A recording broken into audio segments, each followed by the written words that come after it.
Hey everybody, John Skiba here from the Consumer Warrior YouTube channel, and in this video I'm going to talk to you about a strategy on how you can settle a debt collection lawsuit for low monthly payments. But if this is your first time here to my YouTube channel, please click subscribe, check on that bell, that way you'll be notified each and every week when I put out new videos that'll help you deal with your serious debt problem.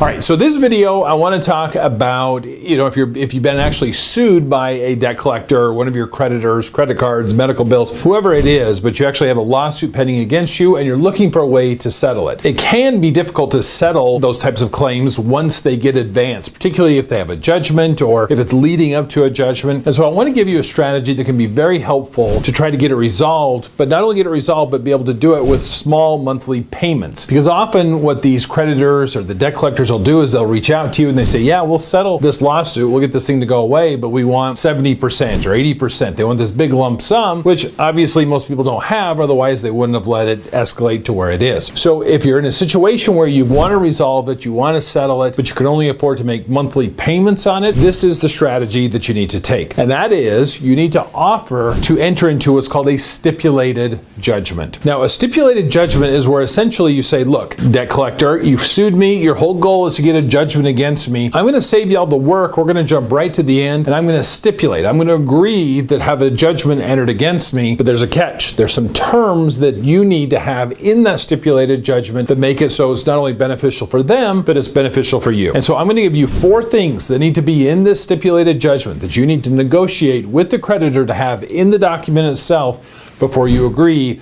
to having judgment entered against you. The first thing you need to have them agree to is a reduced balance. Sometimes I see when people negotiate a stipulated judgment on their own, they just stipulate to the full balance that they're seeking in the complaint of the lawsuit. They need to be willing to discount the total amount that you're going to pay in exchange for you saving them all the work of having to go through a trial and motions for summary judgment, all that.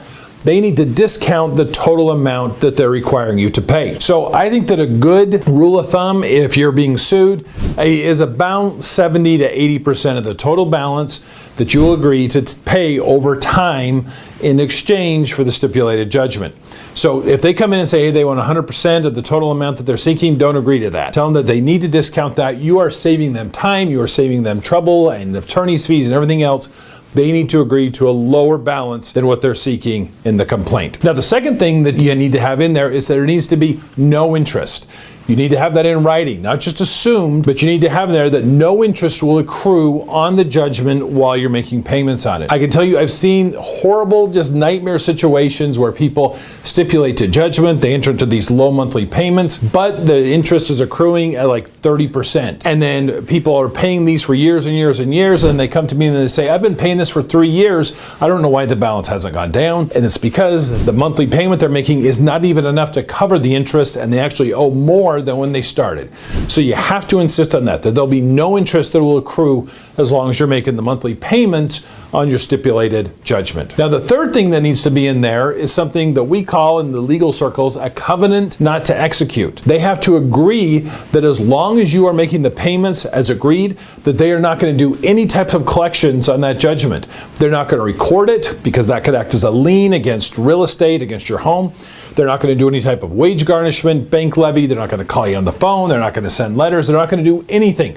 As long as you're making the payments as agreed, they're going to covenant, they're going to promise not to do anything to try to execute on that judgment. Now, the fourth one is a very important term that you need to have in there, and that's you need to have a grace period as far as when the monthly payment is due. Because how the stipulated judgment, it'll say, you're going to pay $100 a month. It's going to be due on the 5th day of each month. And then if you don't make the payment, you can be considered in default. And if you're in default, what that typically that means is that the entire balance becomes due, and they can immediately start doing things like wage garnishments, bank levies. They can record it to act as a lien against your home. They can do all of those things. And so you don't ever want to be in default on a stipulated judgment. However, if they have a specific date in there, which they will, and you want a specific due date for when that monthly payment is due, you need to request that there be a 5 to 7 day grace period built into that in the event that the date that the payment is due falls on a weekend weekend or a holiday, or you're sending it in the mail and there's some delay there, you need to have a built-in grace period where they cannot declare you in default as long as you're within a 5 to 7 day. Sometimes I ask for 14 days, knowing that they're probably going to give me a 7-day grace period to get that payment in. So if you have those 4 things in there, again, a reduced balance, no interest, a covenant not to execute, and a grace period built into the payment plan, it's going to put you in a position where you can get this lawsuit resolved without having to go through a trial. And often they'll agree to even sometimes really long-term payment plans, several years. Sometimes you can do the $50, $100 a month payment plans on very large balances. That'll keep them at bay and allow you to deal with the debt once and for all. If you're dealing with a debt issue and you're in the state of Arizona, I'm an attorney in the state of Arizona. I'd be happy to meet with you and go over how I can best help you in your situation. My contact information is below. Thanks for watching today.